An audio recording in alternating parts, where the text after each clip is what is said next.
Hace 30 millones de años, en esta zona del Océano Atlántico, a unos 95 kilómetros de África y a 940 de Europa, aparecen varios volcanes submarinos.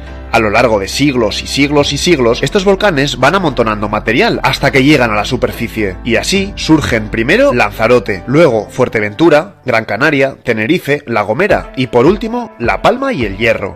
Son las Islas Canarias, un archipiélago con paisajes espectaculares y temperaturas primaverales todo el año.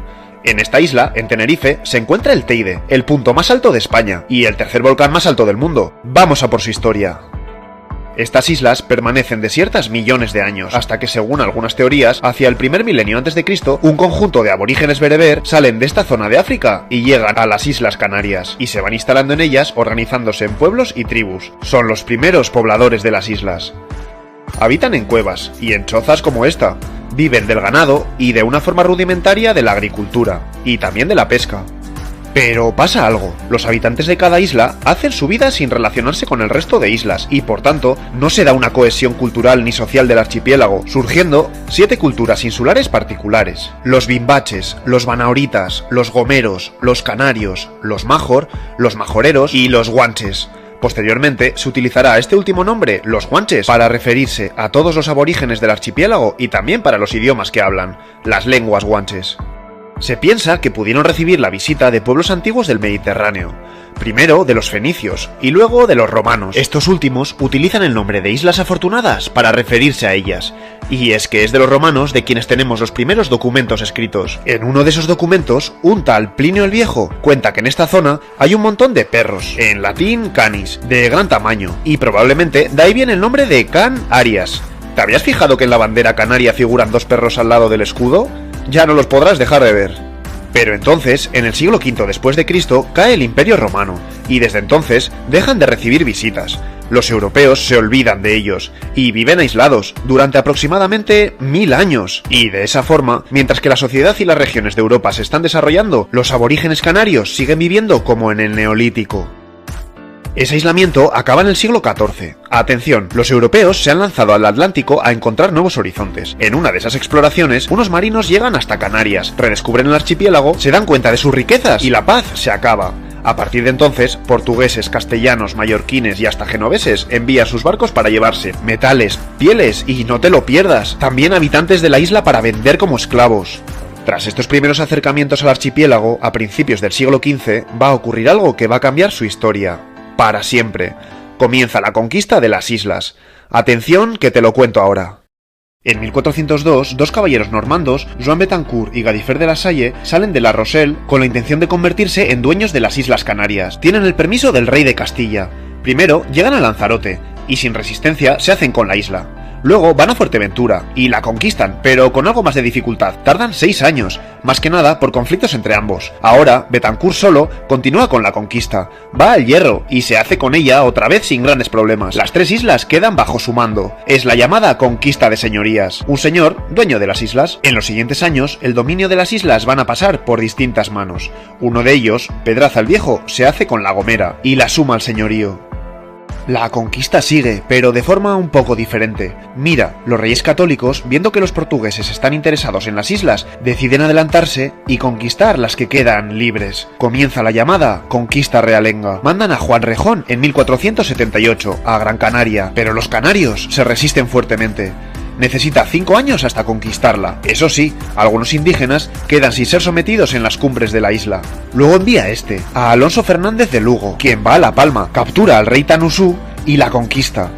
Solo queda Tenerife. El mismo Fernández de Lugo va a conquistarla en 1495. Eso sí, los indígenas lo vuelven a poner muy difícil. Se resisten duramente como en la batalla de Acentejo. A pesar de ello, la isla acaba en manos de la corona, y en 1496... después de casi un siglo, las Islas Canarias quedan conquistadas totalmente. A partir de ahora, el archipiélago canario entra en el área cultural hispanoeuropea y empieza la fase de colonización. Llegan nuevos pobladores, sobre todo castellanos, pero también de otras zonas, que se reparten las tierras y las aguas de las islas. Y se crea un gobierno para desarrollar la nueva sociedad colonial canaria. Pero un momento, Debes saber algo. Los conquistadores van a ejercer abusos crueles contra el pueblo indígena canario, imponiéndoles su lengua y religión, y llevándose a muchos de ellos como esclavos. Además, muchos mueren por enfermedades traídas por los colonizadores. El mundo aborigen queda prácticamente destruido. Pues bien, los nuevos pobladores empiezan a explotar las tierras canarias a través de monocultivos. Primero, introducen la caña de azúcar, cuyo cultivo, sobre todo en estas dos islas, va a extenderse tanto que van a convertirse en los abastecedores de toda Europa, llegando a ser conocidas como las Islas del Azúcar. Y luego, en el siglo XVII, la vid, sobre todo aquí y aquí. El vino malvesía se hace tan famoso que hasta Shakespeare lo menciona en una de sus obras. Las islas se empiezan a desarrollar económicamente. Pero recuerda, las islas tienen dos estatus, las realengas y las de señoría. La vida en estas últimas es más dura por la dependencia absoluta del señor feudal y la cantidad de impuestos que deben pagarle. Pero volvamos atrás un poco en el tiempo, que tenemos que hablar de él, Cristóbal Colón. En 1492 emprende el viaje que le va a llevar a América, pero su navío sufre un incidente y debe pasar un mes aquí, en La Gomera, antes de salir definitivamente al nuevo continente. Lo hará acompañado de varios canarios. Pues bien, a partir de ahora, y con la colonización de América, Canarias se convierte en la parada inevitable de las rutas comerciales que se crean entre los dos continentes. Y es que fíjate qué posición más estratégica. De aquí a aquí soplan los vientos alisios, que hacen de las islas el comienzo de la autopista de viento que lleva al continente americano. Es el lugar perfecto. Durante mucho tiempo, uno de los puntos más importantes del mundo. Y en esta autopista entre dos continentes, muchos canarios y canarias van a migrar a América con la intención de enriquecerse y poblar el continente. Lo hacen a toda esta zona, pero sobre todo a esta parte del Caribe.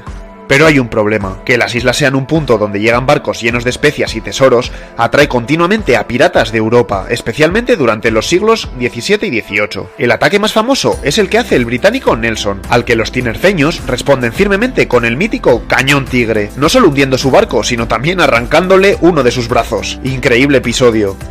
Seguimos. Los canarios y canarias han vivido durante los últimos siglos en un régimen feudal. Ya sabes, unos pocos burgueses dominando al pueblo campesino y pobre. Y entonces llega el siglo XIX. Napoleón invade España y la corte española se desplaza a Cádiz, donde se redacta la primera Constitución española. Es el primer paso contra las monarquías absolutistas. Se eliminan los señoríos y además el país se divide en provincias. Canarias se convierte en una de ellas. Pero pasa algo. Emerge la rivalidad entre dos islas, Gran Canaria y Tenerife, por ver quién se queda con el dominio del archipiélago. Durará mucho tiempo, ya verás. En este siglo, en las islas, se inicia el cultivo de la cochinilla, de la que se saca un colorante natural muy valorado. Y después del plátano, que se convertirá en el pilar fundamental de la economía canaria, y en uno de los símbolos del archipiélago. Y algo más, durante todo el siglo la migración continúa, sobre todo a Cuba. Lo hacen más de 50.000 canarios y canarias. Llegamos al siglo XX. España pierde sus colonias en América, los países se han independizado y el tráfico comercial con este continente desciende un montón. A principios del siglo se cristaliza el sentimiento regionalista e independentista de muchos canarios y canarias, que incluso se organizan políticamente creando el Partido Nacionalista Canario. Pero entonces, en 1936, Francisco Franco, destinado en Canarias, sale de aquí para emprender su ofensiva militar, dando lugar a la Guerra Civil Española, y posteriormente a la dictadura franquista, una época terrible en la que la población canaria vive una brutal represión con persecuciones, torturas y muertes. Con todos estos sucesos, Canarias se empobrece y se hunde en una situación de escasez y pobreza, y cantidad de canarios y canarias vuelven a migrar, esta vez sobre todo a Venezuela. Muchos de ellos lo hacen de forma clandestina en los llamados barcos fantasmas. La situación económica cambia a partir de los años 50. El gobierno local, con el plan de aumentar el turismo, comienza a mejorar la infraestructura básica de la isla, incluyendo el aeropuerto, y el turismo sube hasta que Canarias se convierte en un lugar turístico internacional importantísimo. Con la muerte de Franco llega la democracia. En 1982 se otorga a las islas el Estatuto de Autonomía. La capacidad de autogobierno es ahora mayor.